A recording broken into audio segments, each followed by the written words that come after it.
ദൈവനാമത്തിന് മഹത്വം ഉണ്ടായിരിക്കട്ടെ.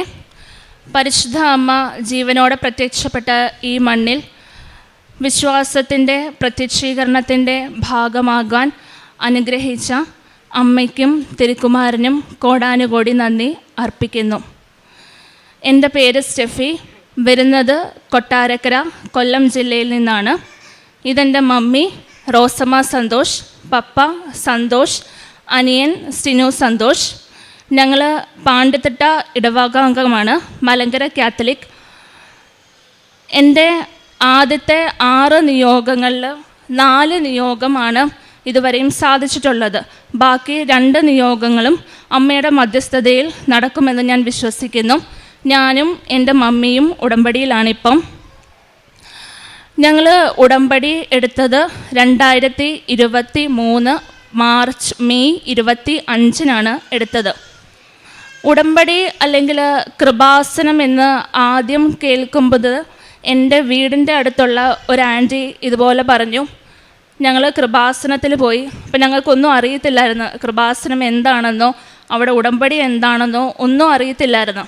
അപ്പം ആൻറ്റി പറഞ്ഞു, ഇതുപോലെ കൃപാസനത്തിൽ പോയി നിങ്ങൾ ഉടമ്പടി എടുക്കുക, ഇതുപോലെ കാര്യങ്ങളൊക്കെ വിശദീകരിച്ച് തന്നു. ഉടമ്പടിയിൽ ഇന്നതൊക്കെ ചെയ്യണം എന്നുള്ള കാര്യങ്ങളൊക്കെ വിശദീകരിച്ച് തന്നു.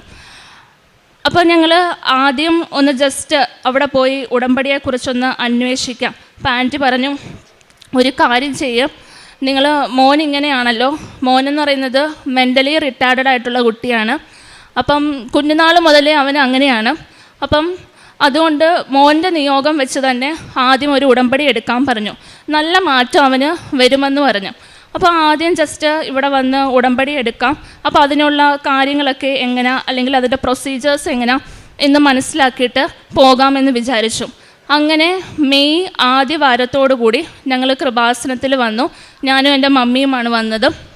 അപ്പം ഇവിടെ വന്നപ്പം ഇങ്ങനെ ഒരു ആൻറ്റിയോട് ചോദിച്ചപ്പം ഒരു ആൻറ്റി പറഞ്ഞു, ഈ മണ്ണിൽ കാല് കുത്തിയവരാരും ദുഃഖത്തോടെ തിരിച്ചു പോയിട്ടില്ല, ഒരുപടി നല്ല സന്തോഷങ്ങളും നല്ല അനുഭവങ്ങളുമായിട്ടാണ് ഈ മണ്ണിൽ നിന്ന് തിരിച്ചു പോയിട്ടുള്ളതെന്ന്. അപ്പോൾ ഞങ്ങൾക്ക് വിശ്വാസം കുറച്ചും കൂടെ ഏറെയായി.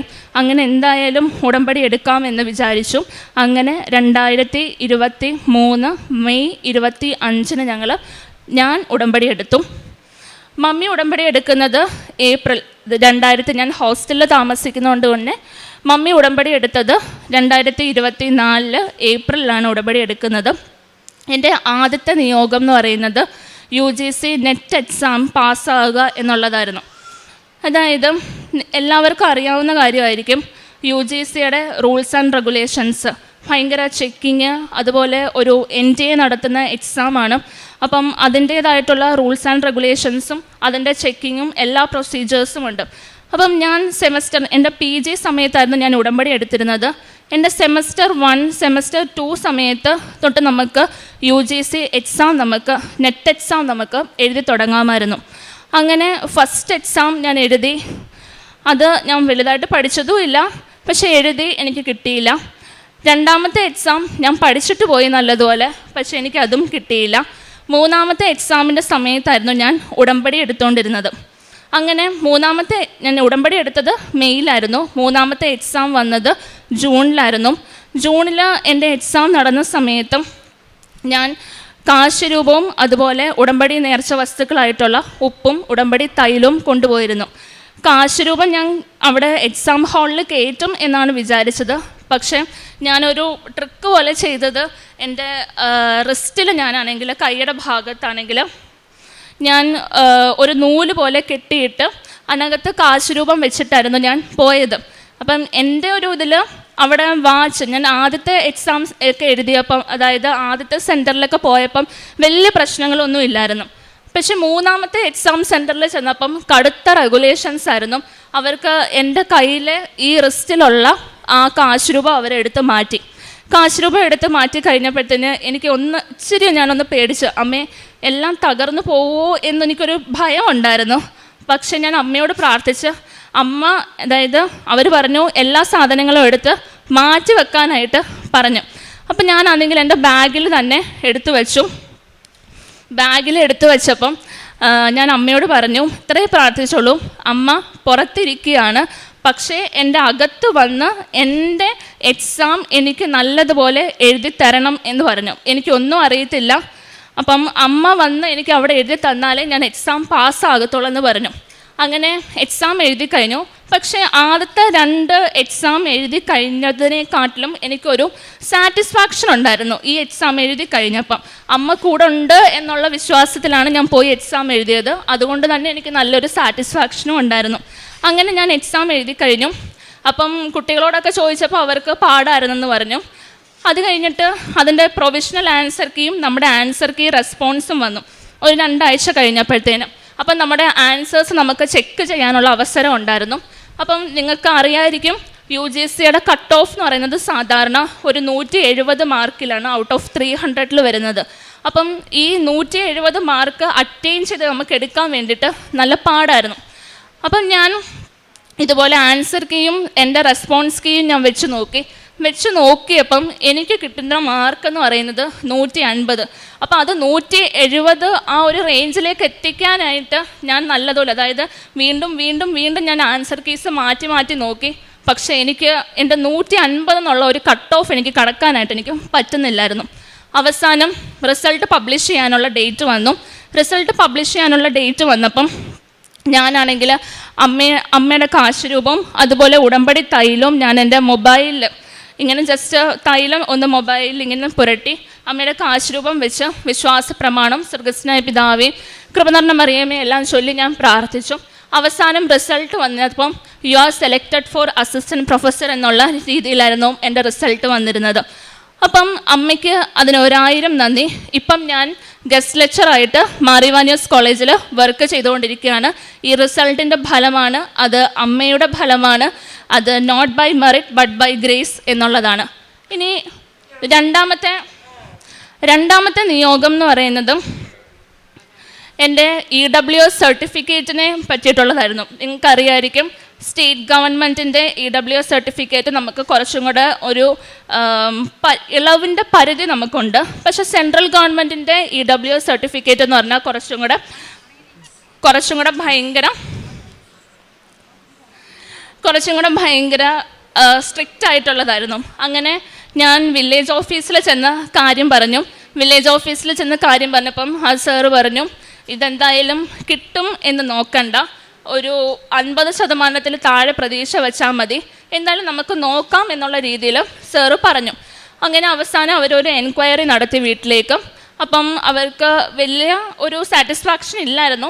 എന്നാലും പറഞ്ഞു, നിങ്ങൾ എന്തായാലും താലൂക്ക് ഓഫീസിലേക്ക് നിങ്ങളൊന്ന് ചെന്ന് നോക്കും, താലൂക്ക് ഓഫീസിൽ ചെന്ന് കഴിയുമ്പം അവിടുത്തെ സാർ എന്താണെന്ന് വെച്ചാൽ ഉള്ള കാര്യം നിങ്ങളോട് പറയും എന്ന് പറഞ്ഞു. അങ്ങനെ താലൂക്ക് ഓഫീസിൽ പോയി ഞാനും പപ്പയും കൂടെ ആയിരുന്നു പോയത്.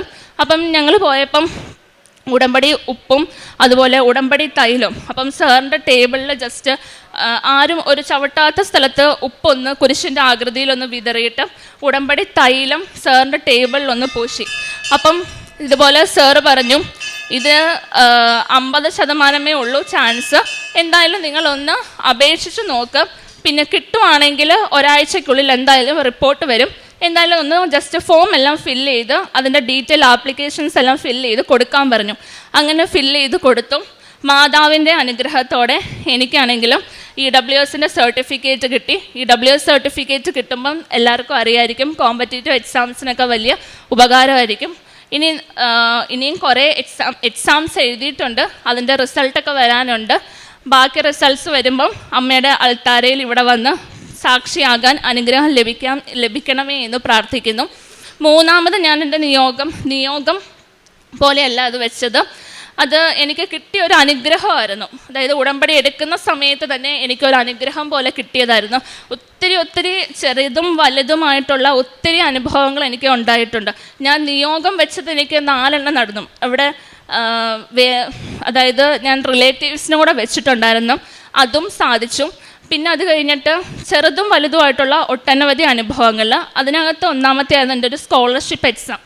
അപ്പം സ്കോളർഷിപ്പ് ഞാൻ 2-3 കൊടുത്തിട്ടുണ്ടായിരുന്നു, പക്ഷേ അതൊന്നും എനിക്ക് പാസ്സായി വന്നിട്ടില്ലായിരുന്നു. എല്ലാം ആപ്ലിക്കേഷൻ എല്ലാം റിജക്റ്റഡ് എന്ന് പറഞ്ഞാൽ കാണിച്ചത്. പിന്നെ നമ്മൾ യൂണിവേഴ്സിറ്റിയിൽ ചെന്ന് നോക്കുമ്പോഴായിരിക്കും ഓരോ കാര്യങ്ങൾ പറഞ്ഞ് നമ്മളോട് അത് ഇന്നതുകൊണ്ട് അത് ഫെയിൽ ആവാനുള്ള റീസൺസ് ഇന്നത് നിങ്ങൾ വെച്ചാൽ മാത്രമേ അത് കിട്ടത്തുള്ളൂ. അങ്ങനെ അവസാനം ഞാൻ ഉടമ്പടി കാശ് രൂപം ഉപ്പും ആ യൂണിവേഴ്സിറ്റിയുടെ അവിടെ ഞാൻ കൊണ്ട് വിതറി. അത് കഴിഞ്ഞപ്പം എനിക്കാണെങ്കിലും സ്കോളർഷിപ്പിൻ്റെ ആണെങ്കിൽ ചീഫ് മിനിസ്റ്റർ സ്കോളർഷിപ്പ് പാസ്സായി വന്നിട്ടുണ്ട്, 1 lakh നിങ്ങൾക്ക് അവാർഡ് ചെയ്തിട്ടുണ്ട് എന്ന് പറഞ്ഞ് എനിക്ക് മെസ്സേജ് ലഭിക്കുകയും ചെയ്തു. ഇങ്ങനെ ഇത് ഞാൻ നിയോഗം വെച്ചിരുന്നതല്ല, എനിക്ക് കിട്ടിയ ഒരു അനുഭവമായിരുന്നു ഇത്. ഇങ്ങനെ ചെറുതും വലുതുമായിട്ടുള്ള ഒട്ടനവധി അനുഭവങ്ങളുണ്ടായിരുന്നു. ആദ്യമായിട്ട് എൻ്റെ മോന് വേണ്ടിയാണ് എല്ലാ പ്രൊസീജറും മോള് തന്നെ പറഞ്ഞുവല്ലോ. ഇനി ആദ്യമായിട്ട് പിന്നെ മോന് വേണ്ടിയാണ്. മോൻ ജന്മനാ തന്നെ അവന് ഒത്തിരി പ്രശ്നങ്ങളുണ്ടായിരുന്നു. ജനിച്ചപ്പോൾ തന്നെ അവന് മേലുണ്ണാക്കില്ലായിരുന്നു, കരയുവാനൊക്കെ ഭയങ്കര ബുദ്ധിമുട്ടായിരുന്നു, പാല് കുടിക്കുവാനും ആഹാരം കഴിക്കുവാനും ഒക്കെ ഭയങ്കര പ്രയാസവും ഒത്തിരി കഷ്ടത്തെ അനുഭവിച്ച് വളർത്തിയൊരു കുഞ്ഞാണിത്. പക്ഷേ ഒത്തിരി നേർച്ചകളൊക്കെ നേരുകയും പക്ഷേ ഒത്തിരി പള്ളികളിലൊക്കെ പോവുകയും എല്ലാം ചെയ്തു. 1 വയസ്സായപ്പോൾ കുഞ്ഞിന് ഓപ്പറേഷൻ നടന്നു. അതിൻ്റെ ഫലമായിട്ട് കുഞ്ഞിന് പ്രശ്നങ്ങളൊന്നുമില്ല എന്ന് ഡോക്ടർമാർ വിധി എഴുതി. പക്ഷേ കുഞ്ഞ് വളരും തോറും അവന് പ്രശ്നങ്ങളായി വന്നു. അതിൻ്റെ ഫലമായിട്ട് ഒത്തിരി ദേഷ്യവും മെൻ്റലി പ്രോബ്ലമായി. ഏകദേശം ഒരു 5-10 വയസ്സ് വരെയും വലിയ പ്രശ്നങ്ങളൊന്നും ഇല്ലാതൊക്കെ പോയി. അത് കഴിഞ്ഞിട്ട് ഒരു 10 വയസ്സ് മുതൽ അവന് ദേഷ്യവും ഉപദ്രവിക്കുകയും വരുന്നവരോടൊക്കെ പ്രശ്നങ്ങളൊക്കെ ആവുകയും അവനെ സ്കൂളിൽ ചേർത്ത് സ്കൂളിൽ പോയി കഴിയുമ്പോൾ അവിടെ അവനെ നോക്കുന്നതായ ചേച്ചിയെ അടിക്കുകയും അങ്ങനെയൊക്കെയുള്ള ഒത്തിരി പ്രശ്നങ്ങളുണ്ടായി. പിന്നെ ഈ കൊറോണ സമയത്ത് കുഞ്ഞിനെ പിന്നെ സ്കൂളിൽ വിടാതെ ഞങ്ങൾ വീട്ടിൽ തന്നെ അവനെ നിർത്തുകയും പരീക്ഷാ സമയത്ത് അവനെ കൊണ്ടുപോവുകയും ചെയ്തിരുന്നു.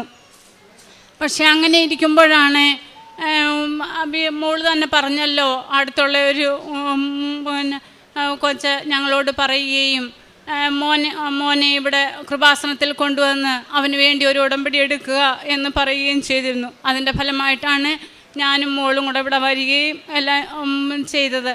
അങ്ങനെ മോന് വേണ്ടി ഞങ്ങൾ ഉടമ്പടി ചെയ്തു. പക്ഷേ ഉടമ്പടി എടുത്തു കഴിഞ്ഞപ്പോൾ തന്നെ അവന് ഒത്തിരി ഫലങ്ങളുണ്ടാവുകയും അവൻ്റെ ആ ദേഷ്യവും അവൻ്റെ ഉപദ്രവവും ഒക്കെ കുറേശ്ശെ കുറഞ്ഞു വരികയൊക്കെ ചെയ്തു. പിന്നെ ഇതുപോലെ ഞങ്ങൾ ഇവിടുന്ന് മാതാവിൻ്റെ ഒരു ഫോട്ടോയൊക്കെ വാങ്ങിച്ചുകൊണ്ട് പോയി.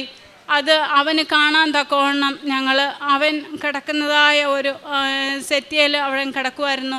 അവിടെ തന്നെ ആ ഭാഗത്ത് തന്നെ ഞങ്ങൾ ആ മാതാവിൻ്റെ ഫോട്ടോ വയ്ക്കുകയും അതിൻ്റെ ഫലമായിട്ട് അതാണെങ്കിൽ ആ മാതാവിനോട് തന്നെ ഞങ്ങൾ കുറേശ്ശെ ഇങ്ങനെ അവനോട് പറയും, മോനെ ഇത് അമ്മയാണ്, മക്കളുടെ എല്ലാ അസുഖങ്ങളും മാറ്റിത്തരും, മക്കൾ പ്രാർത്ഥിക്കുക എന്നൊക്കെ പറഞ്ഞ് ഞങ്ങൾ അവനോട് ഒത്തിരി കാര്യങ്ങൾ പറയുകയൊക്കെ ചെയ്തു. പക്ഷേ ഞാൻ ഉടമ്പടി എടുത്തു കഴിഞ്ഞപ്പോൾ മുതൽ തന്നെ അത് അവൻ്റെ നെറ്റിയിൽ തൈലം കൊണ്ട് കുരിശ് വരച്ച് പ്രാർത്ഥിക്കുകയും ഉപ്പും തേനും ഇവിടുന്ന് വാങ്ങിച്ചുകൊണ്ട് പോയി അത് അവൻ്റെ നാവിൽ പുരട്ടുകയും ചെയ്തു. അങ്ങനെ അവൻ സംസാരിക്കുവാനും, പക്ഷേ ഇത്രയൊക്കെ മാതാവിൻ്റെ വലിയൊരു അത്ഭുതമാണ് എന്ന് പറയട്ടെ. ഇപ്പോൾ അവന് ഒത്തിരി സൈലൻ്റ് ആയിട്ടുണ്ട്.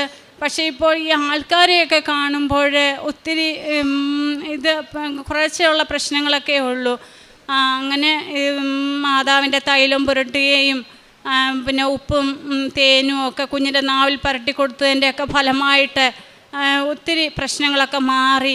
പിന്നെ ഞങ്ങൾ ജപമാല എന്നും കുടുംബ പ്രാർത്ഥനയിൽ ജപമാല എടുക്കുമ്പോൾ ഈ കുഞ്ഞ് എൻ്റെ കയ്യിൽ നിന്ന് കാശ് രൂപം വാങ്ങിച്ച് അവൻ്റെ നെറ്റിയിൽ ഞങ്ങൾ ആദ്യമേ അവൻ്റെ നെറ്റിയിൽ വെച്ച് പ്രാർത്ഥിക്കുമായിരുന്നു.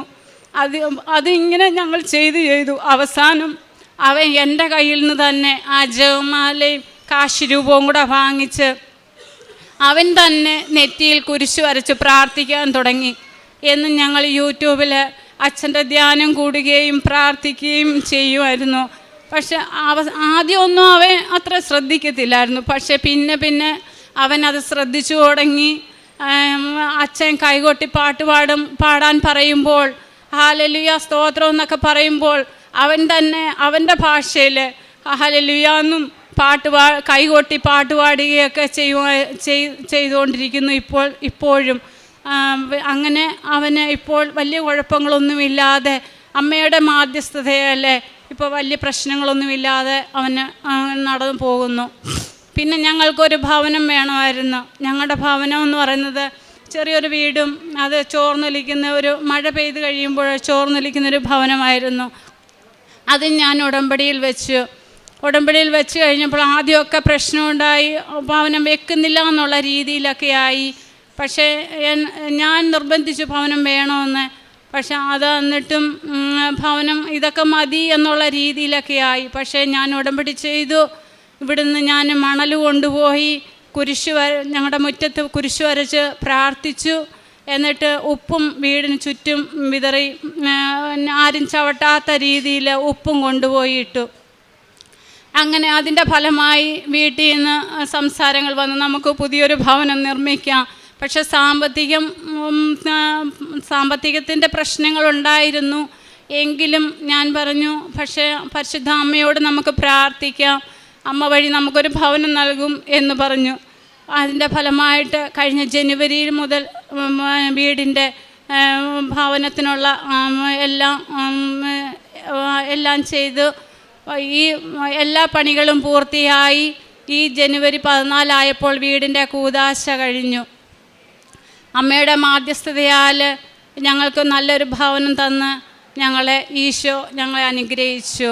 ഇത്രയും പറഞ്ഞുകൊണ്ട് എൻ്റെ സാക്ഷ്യത്തിൽ നിന്നും വിരമിക്കുന്നു. പ്രേക്ഷിത പ്രവർത്തനം നടത്തിയത് ഞാൻ ഹോസ്റ്റലിലായിരുന്നത് കൊണ്ട് തന്നെ ഇവിടുന്ന് കിട്ടുന്ന പത്രം ഞാൻ മെഡിക്കൽ കോളേജിലായിരുന്നു ഞാൻ കൊടുത്തിരുന്നത്. അപ്പം ആദ്യം കുറേ ആളുകളിങ്ങനെ നമ്മളെ നെഗറ്റീവ് അടിക്കുന്ന രീതിയിൽ സംസാരിക്കുമായിരുന്നു. അപ്പം ഞാൻ അതൊന്നും വകവയ്ക്കാതെ ഞാൻ മെഡിക്കൽ കോളേജിലായിരുന്നു പത്രം കൊടുത്തിരുന്നത്. പിന്നെ അത് കഴിഞ്ഞിട്ട് യൂട്യൂബിൽ വീഡിയോസ് ഷെയർ ചെയ്യുകയും ഞാനും മമ്മിയും യൂട്യൂബിൽ വീഡിയോസ് ഷെയർ ചെയ്യുകയും അത് സ്റ്റേറ്റസ് ആക്കുകയും ചെയ്തിരുന്നു. പിന്നീട് അത് കഴിഞ്ഞിട്ട് എനിക്ക് കിട്ടിയിരുന്ന അനുഭവങ്ങൾ ഞാനാണെങ്കിൽ എൻ്റെ ഹോസ്റ്റലിലായിരുന്നത് കൊണ്ട് തന്നെ കുട്ടികളോട് ഞാൻ പറയുമായിരുന്നു. അപ്പോൾ അവർക്കിത് കേൾക്കുമ്പം അതായത് ഇപ്പം ഞാൻ 3 എണ്ണമേ ഇവിടെ പറഞ്ഞോളൂ. പിന്നെ അല്ലാതെ 2 സാക്ഷ്യങ്ങളുണ്ടായിരുന്നു, അതെൻ്റെ റിലേറ്റീവ്സുമായിട്ട് ബന്ധപ്പെട്ട്. അപ്പം ഇതെല്ലാം കേട്ട് കഴിഞ്ഞപ്പോഴത്തേന് അവർക്കും ഭയങ്കര വിശ്വാസമായി. അങ്ങനെ 2-3 പേരാണെങ്കിൽ വീണ്ടും ഇവിടെ വന്ന് ഉടമ്പടി എടുക്കുകയും ചെയ്തു. പിന്നെ അത് കഴിഞ്ഞിട്ട് കാരുണ്യ പ്രവർത്തികൾ എന്ന് പറയുമ്പം മെഡിക്കൽ കോളേജിൽ ഞാൻ ഉപവാസം എടുക്കുന്ന ദിവസം ഏതാണോ ആ ദിവസം ഞാൻ ഉച്ചയ്ക്ക് പോയി തിരുവനന്തപുരം മെഡിക്കൽ കോളേജിൽ ഞാൻ എന്നെയും കൊണ്ട് ആവുന്ന രീതിയിൽ, അന്ന് ഞാൻ സ്റ്റുഡൻ്റ് ആയിരുന്നു, അപ്പോൾ എന്നെയും കൊണ്ട് ആവുന്ന രീതിയിൽ ഉള്ള സഹായം ഞാൻ ചെയ്യുമായിരുന്നു. മേ ബി അത് പൊതിച്ചോറ് വാങ്ങിച്ചു കൊടുക്കുന്നതിലൂടെ ആയിരിക്കാം.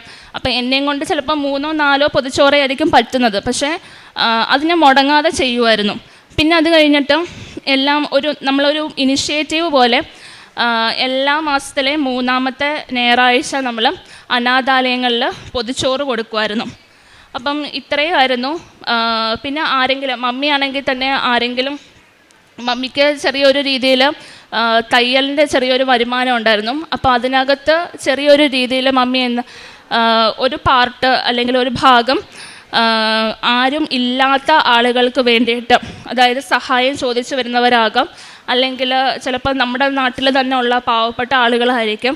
അപ്പോൾ അവർക്ക് ചിലപ്പം ചെറിയൊരു രീതിയിൽ ധനസഹായമോ അല്ലെങ്കിൽ അവിടുത്തെ കുട്ടികളെ പഠിപ്പിക്കുന്ന രീതിയിൽ ചെറിയൊരു എമൗണ്ട് കൊടുക്കുന്നതും ആയിരിക്കും. എല്ലാ ദിവസവും കുർബാന, ഹോസ്റ്റലിൽ ഞങ്ങൾക്ക് കുർബാന ഉണ്ടായിരുന്നു. അപ്പം എല്ലാ ദിവസവും എനിക്ക് കുർബാന കൂടാൻ പറ്റിയിട്ടുണ്ടായിരുന്നു. പിന്നെ അത് 1-2 ദിവസം മാത്രമേ എനിക്ക് മുടക്കം സാധാരണ വരാറുള്ളൂ. അല്ലാതെ ഞാൻ മാക്സിമം എന്നെ കൊണ്ട് പറ്റുന്ന ദിവസം ഞാൻ കുർബാനയ്ക്ക് പോകുമായിരുന്നു. പിന്നെ അതുപോലെ തന്നെ 2 ആഴ്ച കൂടുമ്പോൾ കുമ്പസാരിക്കാനുള്ള അവസരവും ഞങ്ങൾക്ക് ഉണ്ടായിരുന്നു. അങ്ങനെ കുമ്പസാരിക്കാനുള്ള അവസരവും പിന്നെ കുർബാന ജീവിതവും എൻ്റെ ആത്മീയമായിട്ടുള്ള ജീവിതവും അതുപോലെ തന്നെ ഉടമ്പടി എടുത്തത് വഴി എനിക്കാണെങ്കിൽ കുറച്ചും കൂടെ എൻ്റെ ലൈഫ് കുറച്ചും കൂടെ ഡിസിപ്ലിൻഡ് ആവാനായിട്ട് പറ്റി. അപ്പം എല്ലാം തന്ന് അനുഗ്രഹിച്ച മാതാവിനും തിരുക്കുമാരനും 1000 നന്ദി.